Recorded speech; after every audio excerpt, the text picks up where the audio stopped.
Now, once you've got the USB controller fitted, the next step is to open up the Tech MIDI breath controller configuration application. So here we've opened it, and this is the default, how it comes when it starts.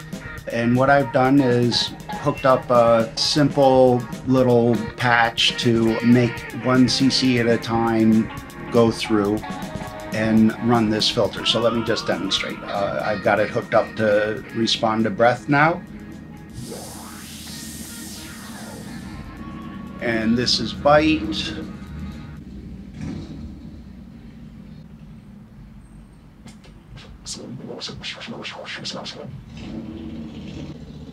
And then I'll do nod and tilt.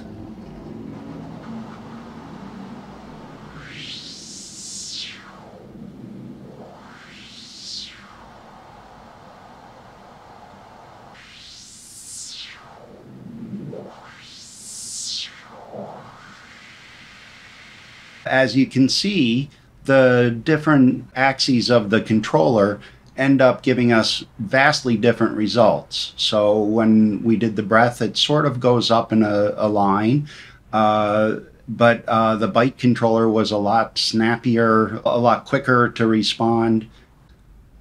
The tilt and nod both had their own. Like when I nodded, I couldn't get all the way from 0 to 100, and the tilt was also different.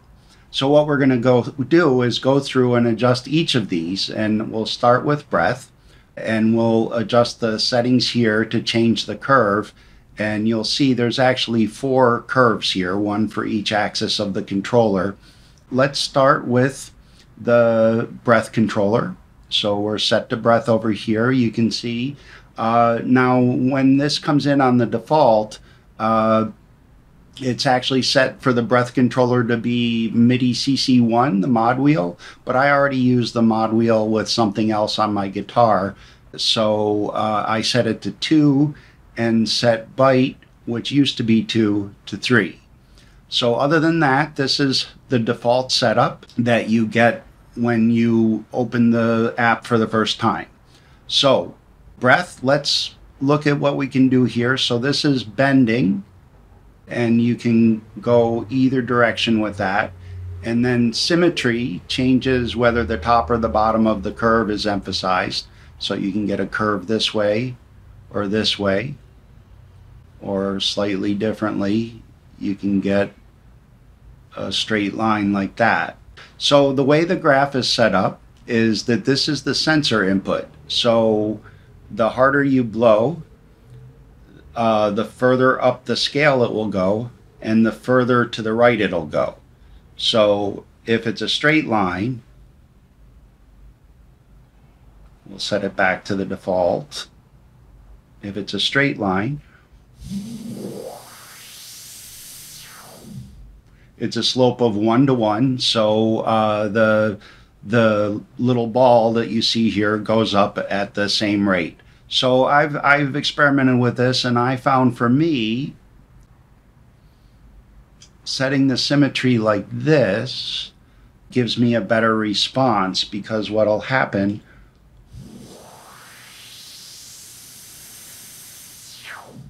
is it spends more of my effort in the middle of the range here where it slows down. So it gets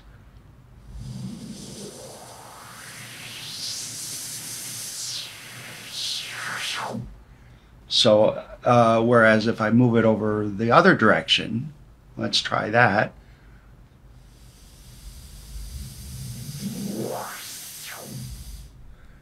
It doesn't seem to respond to the middle of the range as well. So I'm going to set that with this curve. And I'm not a wind instrument or a reed instrument player, so I don't have the kind of lung power that many of them do. What we can adjust for that. So that part seems okay. Like if I blow a little, it goes up a little. But I have a real hard time getting into this register. like I have to turn a little red to do it. So what we'll do is we'll turn down the maximum so that when I blow this hard instead of this hard, I'll reach the maximum here. So watch. I have to put out a lot less effort to do that. So this will work well enough for our breath controller. I've already done some experimenting on this, so that's kind of the setting that I like. Now the bite controller is a lot more responsive. So first let's get it out a little bit so that we can see what it looks like.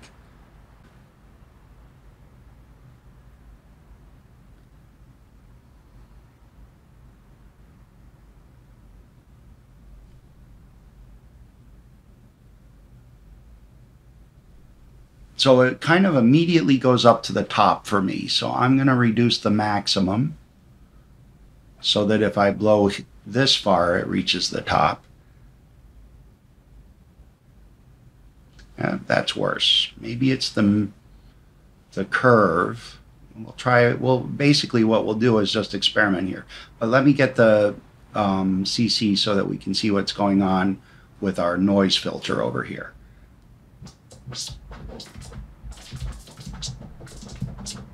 So that's kind of cool for maybe some scratching sounds, but it's a little difficult to control. So the app has a number of ways to control that.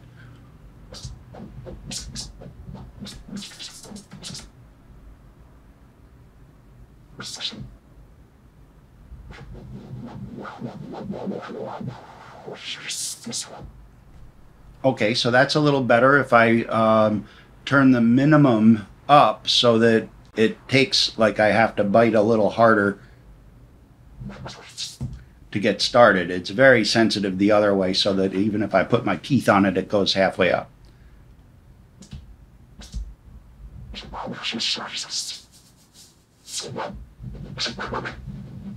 Let's try changing the curve around and see if we can get any differences that way.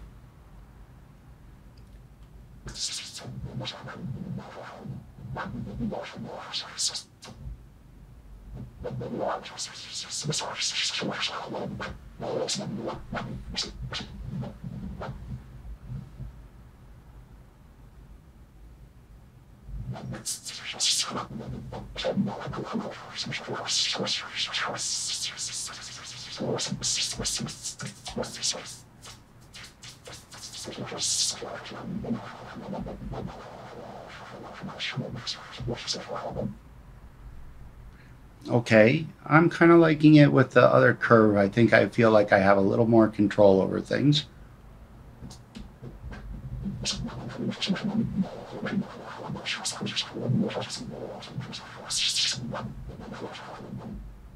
Even though it should be, if I have my math right, it should give me more control this way. But that tends to respond to the early part of the bite more. So let's try shifting it this way.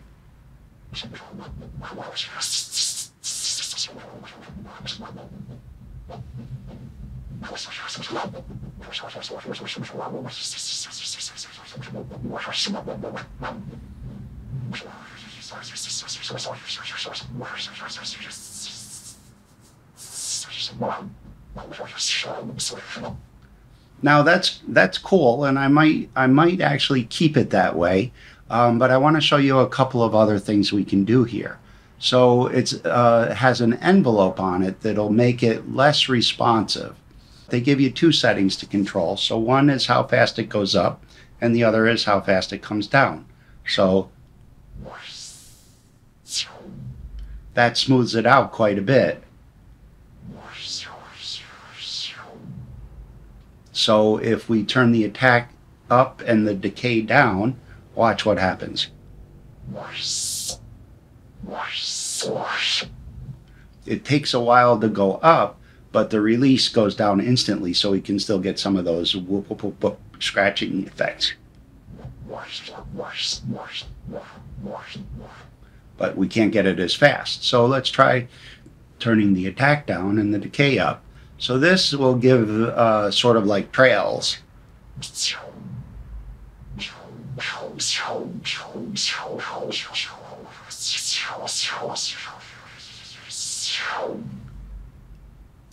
I kind of like that better.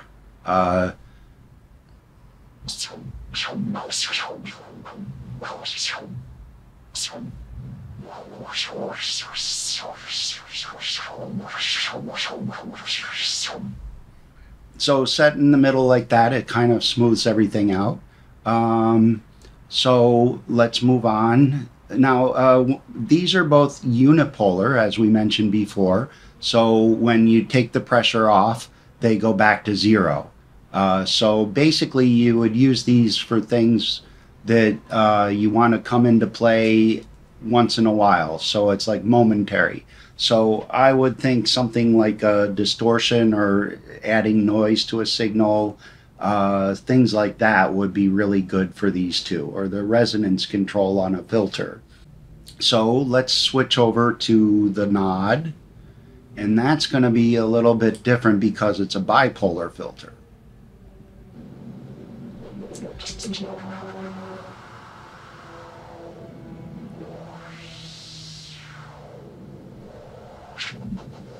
So you can see, I'll mute that for a moment. You can see because of my mobility, like I suppose I could make it go all the way to the top by getting my head at a 90-degree angle.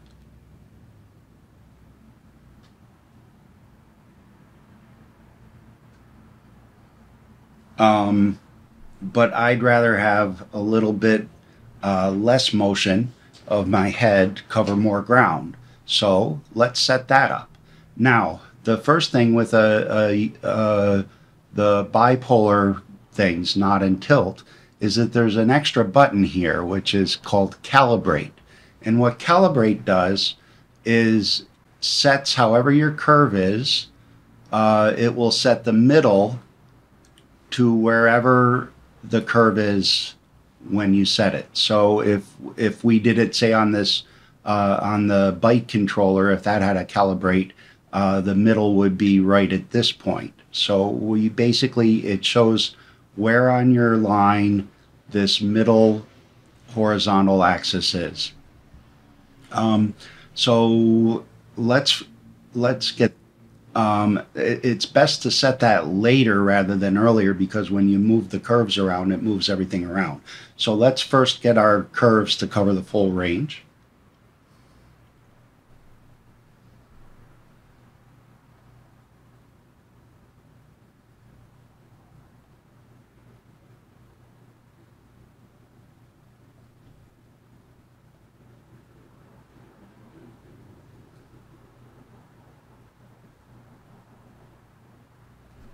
We'll turn down the maximum.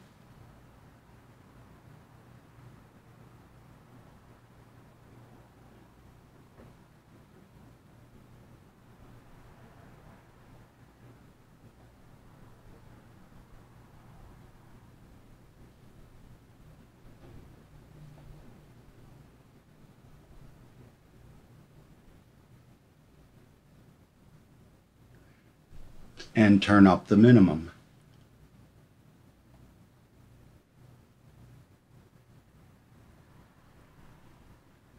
And let's turn our sound back on, and you can hear.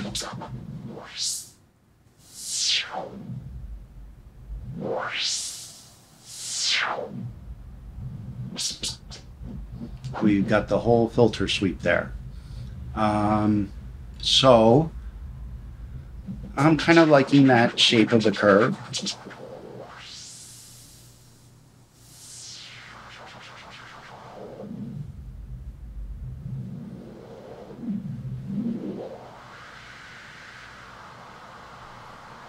So you set your head at what you want to be your neutral position, so not looking up or down, and we'll press calibrate.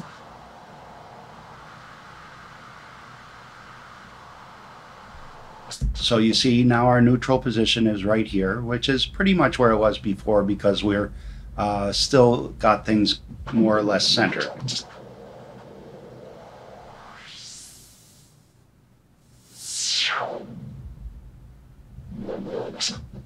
Okay, so now we'll try it with the tilt. This is where you're getting the adjustments right on fitting this is important, and I will show you why. So I purposely unset this a little.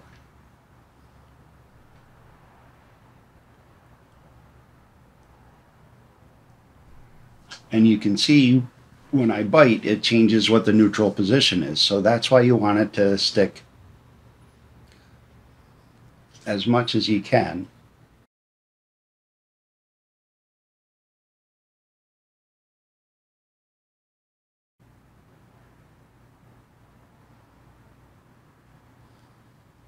So there you can see I've got a little bit of a mobility issue from back surgery. So my move to the left isn't as far as my move to the right. So this is where we'll use our symmetry.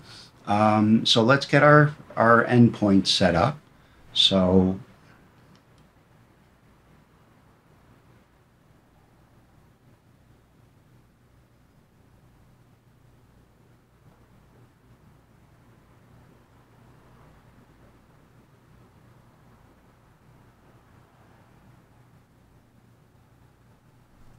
and this is a little tricky to keep separate which one we're looking at. So we're looking at the teal, the light blue line.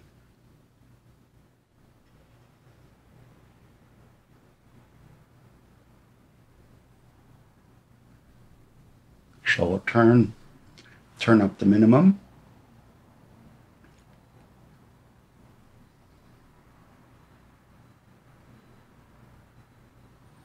Okay, so I can reach the minimum now.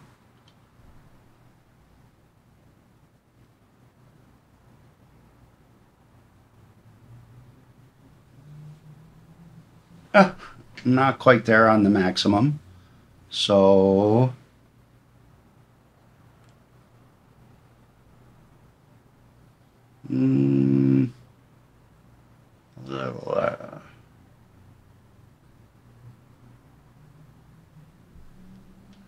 okay, so that's good enough, and now we'll calibrate.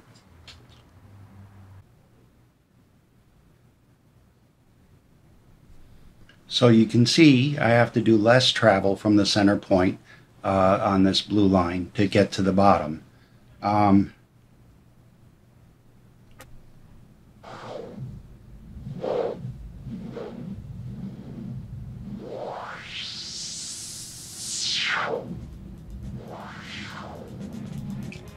That's the setup, so I'm going to do another video on how I actually change these attack and delay times in my DAW rather than in the configuration utility. That gives me a little bit more on-the-fly responsiveness so that I can change things to suit a particular song or a particular parameter, and then I can keep my default settings here.